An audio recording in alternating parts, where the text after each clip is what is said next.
2 is the second edition of A Creative Transformation, which is an organisation I founded and lead, which is based for people with lived experience of traumatic or acquired brain injury.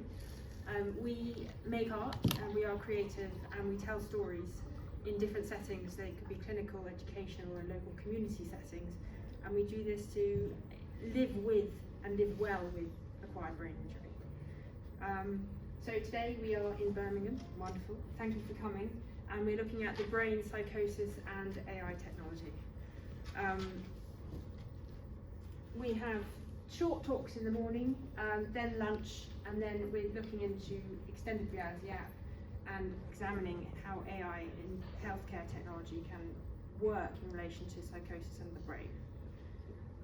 And then most importantly, and the greatest part of today, is your discussion, your views, your opinions, and we want to hear what you have to say all through the day. There's some post-it notes on your table and some pens. Do scribble things down, any thoughts you might have, any feedback, any ideas that come up. Write it down, because it's so important. So I'm now going to talk to you a little bit about me. I'm anxious about this. Trigger warning, I don't like saying that, but basically I'm going to show you lots of artworks, and the artworks are of my hallucinations.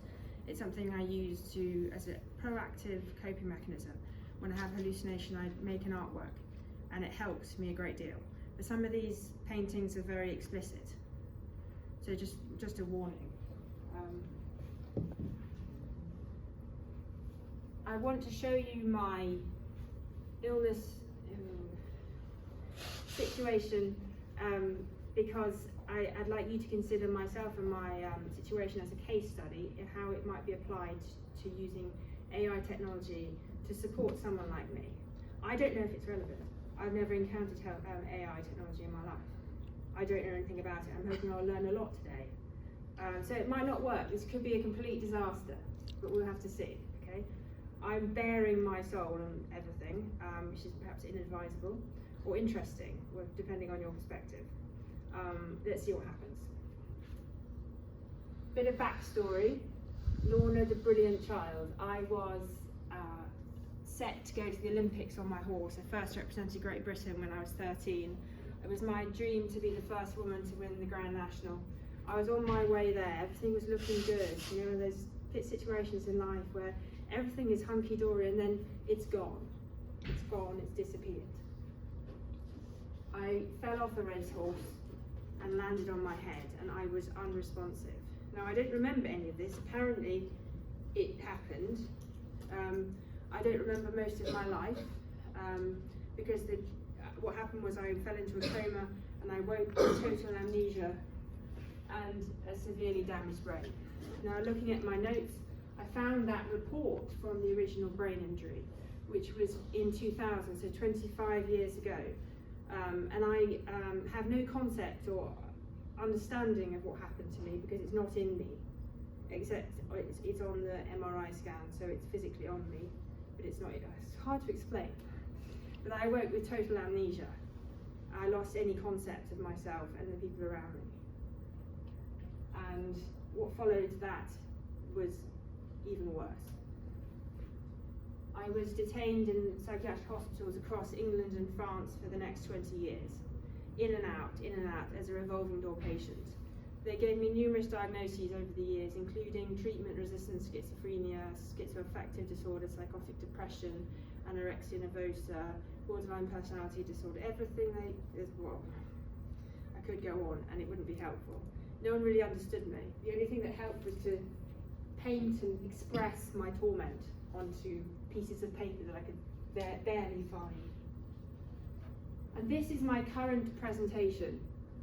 So I talk a lot about my health in this kind of setting, but I've never shown anyone what I have. This is what I still have, okay? And the medication is my main therapy. And I put different dosages because they changed the dose recently quite a lot. Because this is a live problem.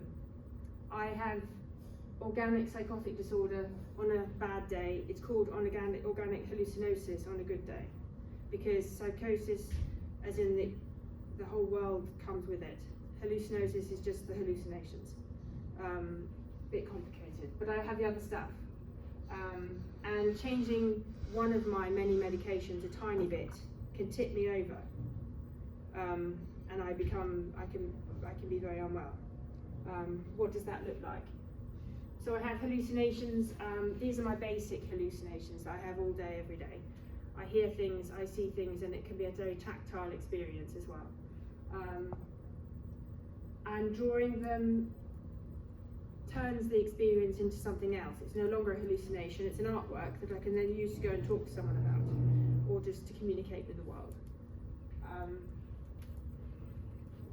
On a good day, these are my happy hallucinations, so I have conversations with animals and birds and lemurs and fish and elephants, and I can write stories that are really productive methods of dealing with a hallucination.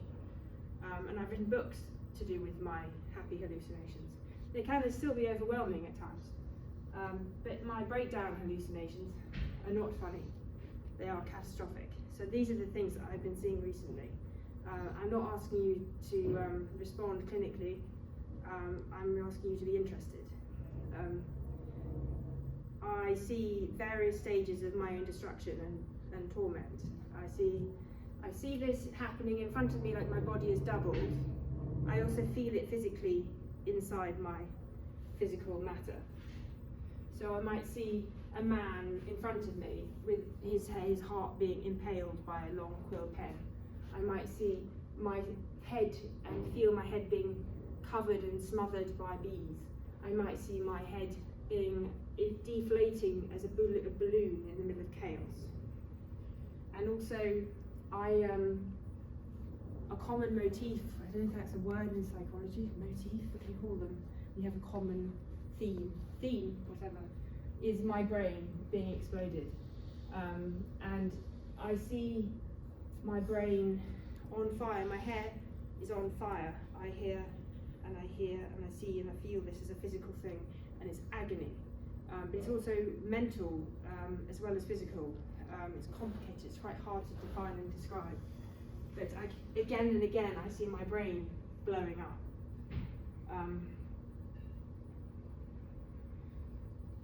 Approaches to solving the problem. For those of you who work in the NHS, I live in the Oxford Health region of the NHS, and this is basically what they do with me.